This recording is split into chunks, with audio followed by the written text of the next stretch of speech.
तो hello guys, आपका स्वागत है हमारे चैनल पर। आज बहुत ही काम था, उस वजह से थोड़ा वीडियो अपलोड करने में लेट हुआ।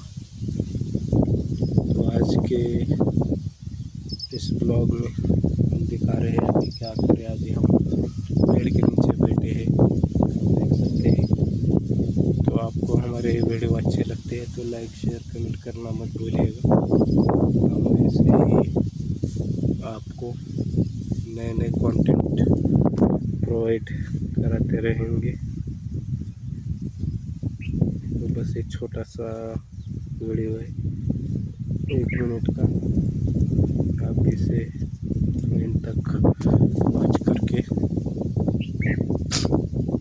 लाइक शेयर कीजिएगा। तो आज तो मौसम बदल गया है। तो आज के वीडियो में इतना ही, मिलते हैं नेक्स्ट वीडियो में।